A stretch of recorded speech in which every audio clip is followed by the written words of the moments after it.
Hello friends, welcome to our channel. दोस्तों, जैसा कि आप सब जानते हैं कि भारत एक बहुत ही प्राचीन देश है और यहाँ की संस्कृति बहुत ही प्रौढ़ है, जो कि विभिन्न चमत्कारों व पौराणिक रहस्यों से भरी पड़ी है। और आज हम आपको एक ऐसे ही पौराणिक रहस्य से अवगत कराने वाले हैं। तो देखिए कि क्या है ये पौराणिक रहस्य। दोस्तों, भगवान शिव को अपने भोलेपन और रौद्र रूप दोनों के लिए जाना जाता है। पुराणों में भी भगवान शिव के कई अवतारों का व्याख्यान किया गया है, जिनमें से हम उनके प्रमुख रूपों को ही याद रखते हैं। और उन्हीं अवतारों में से दो अवतार है महेश और वृषभ अवतार। दोस्तों, इन दो अवतारों के विषय में हमें कुछ ज़्यादा विशेष ज्ञान नहीं है, क्योंकि ये पुराणों से संबंधित हैं, जिनसे संबंधित प्रसंग लोक जीवन में ज़्यादा प्रचलित नहीं है। हमें उन विषयों के विषय में ज़्यादा जानकारी नहीं होती, पर फिर भी ये दोनों अवतार बहुत ही महत्वपूर्ण हैं। तो आइए जानते हैं इन अवतारों के विषय में। सबसे पहले बात करते हैं महेश अवतार के विषय में। दोस्तों, शिव की नगरी में उनकी पत्नी यानी कि माता पार्वती के एक द्वारपाल थे, और जिनका नाम था भैरव, और जिसका कार्य था माता पार्वती के महल के बाहर प्रहरी की तरह खड़े होना। उस समय उस द्वारपाल को यानी कि भैरव को माता पार्वती के सौंदर्य के प्रति आकर्षण पैदा हो गया था, जिस कारण उन्होंने बिना शिव की आज्ञा लिए माता पार्वती के महल से बाहर जाने पर प्रतिबंध लगा दिया था। और उनके इस व्यवहार से क्रोधित होकर माता पार्वती ने भैरव को नश्वर रूप में धरती पर जन्म लेने का श्राप दे दिया था। और अपने इसी श्राप से मुक्ति पाने के लिए भैरव ने शिव के महेश व पार्वती के संयुक्त अवतार गिरिजा की तपस्या की थी।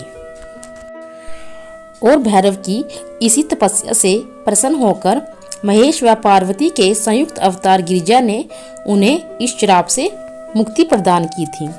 दोस्तों, दूसरा है शिव का वृषभ अवतार।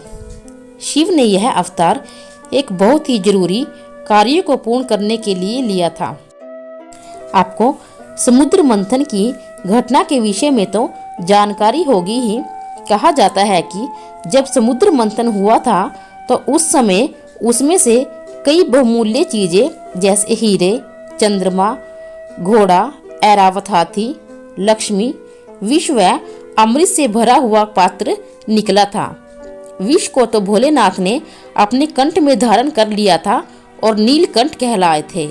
और अमृत पात्र के लिए देवता व दानव दोनों में भयंकर युद्ध छिड़ गया था। और तब देवताओं के भले के लिए विष्णु जी ने भगवान शिव से प्रेरणा लेकर अत्यंत सुंदरी मोहिनी का रूप धारण किया था, और अपनी सुंदरता के छल से दानवों से अमृत कलश को प्राप्त कर लिया और सभी देवताओं को अमृत का पान करा दिया था। और जब इस घटना की सूचना दानवों को मिली तो उन्होंने देवताओं से अपना प्रतिशोध लेने के लिए उन पर फिर से आक्रमण कर दिया, लेकिन इस बार उनकी हार हुई और वे अपनी जान बचाकर पाताल की ओर भाग खड़े हुए। उनका पीछा करते हुए भगवान विष्णु भी उनके पीछे पीछे पाताल लोक पहुंच गए और उन्होंने सभी दानवों का विनाश कर दिया।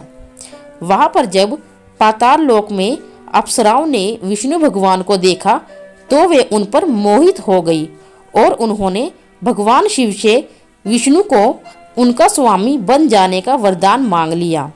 भगवान शिव ने उनका मांगा हुआ वरदान पूरा किया, और जिसके फलस्वरूप भगवान विष्णु अपने सभी धर्म व कर्तव्य भूलकर अप्सराओं के साथ पाताल लोक में रहने लगे। और जहाँ पर विष्णु जी को उन अप्सराओं से कुछ पुत्रों की प्राप्ति हुई, जो बहुत ही क्रूर व दुष्ट थे। और अपनी क्रूरता के बल पर ही विष्णु जी के इन पुत्रों ने तीनों लोकों पर अत्याचार करना शुरू कर दिया। और उनके इन्हीं अत्याचारों से परेशान होकर सभी देवतागण शिव के सामने प्रस्तुत हुए और उनसे इस समस्या से मुक्त कराने के लिए प्रार्थना की और देवताओं की इसी परेशानी को दूर करने के लिए शिव ने वृषभ का अवतार लिया और पाताल लोक में जाकर विष्णु के सारे पुत्रों का विनाश कर दिया। और मौके पर पहुंचकर विष्णु भगवान ने शिव के वृषभ अवतार से युद्ध करना शुरू कर दिया, परंतु वह शिव के वृषभ अवतार को हरा नहीं पाए। तब अप्सराओं ने भी शिव और विष्णु का यह भयंकर युद्ध देखा और उन्होंने विष्णु जी को अपने उस वरदान से मुक्त कर दिया, जिसके कारण अप्सराओं के साथ वह निवास कर रहे थे।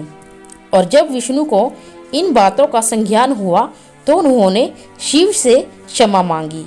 तब शिव ने विष्णु को विष्णु लोक वापस लौट जाने को कहा और विष्णु जी ने अपना सुदर्शन चक्र पाताल लोक में ही छोड़ जाने का फैसला कर लिया और बैकुंठ लौटने पर उन्होंने भगवान शिव से दूसरा सुदर्शन चक्र प्राप्त कर लिया। तो दोस्तों, ये थी भगवान शिव के महेश व वृषभ अवतार की कथा, जो शायद आपने पहले नहीं सुनी होगी। दोस्तों, भगवान शिव और विष्णु से संबंधित कोई भी पौराणिक कथा हो तो उनमें सदा ही लोक कल्याण की भावना छिपी होती है, जो कि मानव जाति के भले के लिए ही होती है।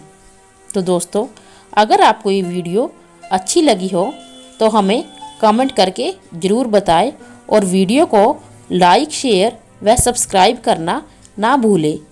Thanks for watching this video.